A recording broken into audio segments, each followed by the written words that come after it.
he also forgotten Jesus' birthday? Ruggluðust í ríminu, they at Hólar lost track of calendar time. Icelandic folklore, a bit twisted, Ólafur met the Skessa, terribly afraid as that was what he feared the most, alone, on travelling over the vast uninhabited highlands in middle of winter in Iceland. Now, after that 999 baptizing, the bishops had to remember the birthday of Jesus, not knowing that Jesus was a minor sun god. Had they known, that would have been easy, as sun god of the north dies at winter solstice, and 3 days later resurrects. But the bishops were told that Jesus had been a man, Roman use or distortion of a minor sun god of the south. Jesus' birthday has several different dates, but the bishops in Iceland must use the one decided upon by the Pope in Rome. The bishop in the north of Iceland, at Bishop's seat Hólar, dutifully remembered the date, but had lost track of time. He had to send one of his men, Ólafur, to the south to Bishop's seat Skálholt, have him get the calendar correction needed. Ólafur, not all too happy, obeyed, and headed south from the north the shortest way over the highlands. The trouble was that the church had banned all nature worship and nature admiration, and claimed nature to be a horrible man-eating Skessa, a trolless, in the mountains. Poor Ólafur believed this nonsense, and feared bumping into the Skessa on his travels. Even if this was during the period of short days and long nights, winter time in Iceland, there was no darkness, really, as the white snow reflects the little light there is. Mountains can easily be seen, and the ground where we put our next footstep forward as well. So Ólafur could not be afraid of the dark, as it was not so dark at all, not any dense darkness to fear, but to be here all alone in the wilderness was a bit scary. Maybe the Skessa would spot him, grab him, drag him into her cave, and have him for Christmas dinner.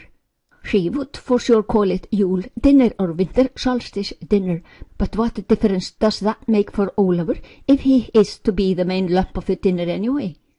This newly imported creed of the Roman Church thrives on fear, and fear of many things is imprinted. So Ólafur vigorously recited his prayers as he walked on towards the south over the highlands.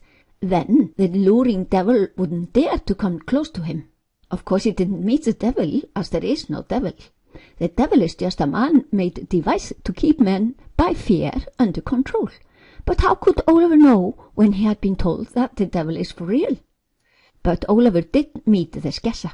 All of a sudden, when Ólafur was in the midst of his prayer, recited in nice tempo with the footsteps, the Skessa spotted him and called from her mountain. "Hi, Ólafur, art thou heading south?" Ólafur was stoned, petrified, frozen. Both his leg and his prayers came to an abrupt stop. What she says in Icelandic is, "Ólafur möður, ætlaru suður."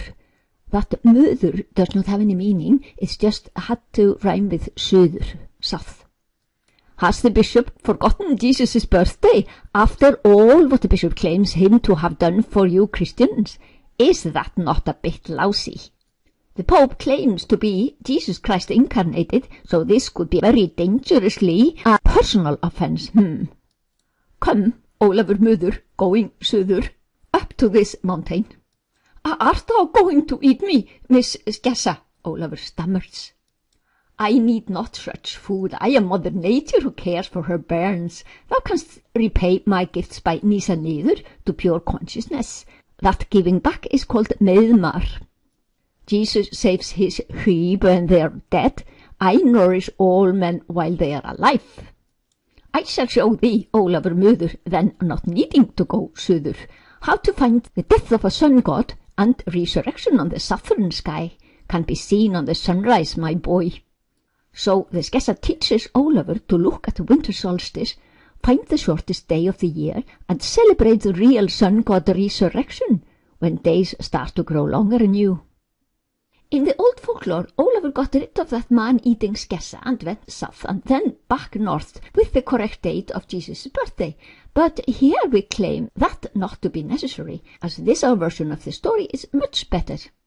Take off thy shoes, Ólafur, and enter into Lognfaralundur Barri, the state of Nirvana. See Edda poem skýrnismál where Gerður meets God Freyr. Actually take off thy body as well, as it's only thou thyself who enters. Thou shalt go within created nature to my origin. Ólafur, excited, exclaims, Take off my shoes in this hoar frost. No, skip that. Only leave the whole thing, body and shoes, in the sphere of thoughts, time and space. Get rid of my qualities, þursamegir 3. I shall teach thee how. Nýr thou shalt transcend. The Skessa teaches Ólafur to nýsa niður, and Ólafur transcends the realm of thought, time and space. Now thou shalt never again be afraid. Fear is born of duality. Thou shalt go to the sphere of singularity, where no duality is. Wow, this is fun, Ólafur says, just as if I were in nothingness. But what is this stick again? Högnöður is its name, comes from singularity. It is for magic in the world of men. Thou canst use it for all good deeds. If thou practice nýsa niður, thou hast the support of nature in all deeds. But do not let those there in the north see it. They might burn thee and the magic wand högnöður at the stake for sorcery. Keep thy wishes in secret and have all the good in life. Now go back to Hólar. The Skessa shouts to him, After some centuries thou canst teach all men to nýsa niður, then Satyuga will be coming once again. I have seen that many times. Then that gospel of fear and suffering will no longer appeal to men. Edda Ása has foretold that a Maharishi will come and teach truth. Ólafur goes back north. Now he knows how to calculate northern sun gods' death and resurrection. He becomes a good, wise and fearless man, not exposing the secret of his högnöður and the act of nýsa niður until it is safe to do so.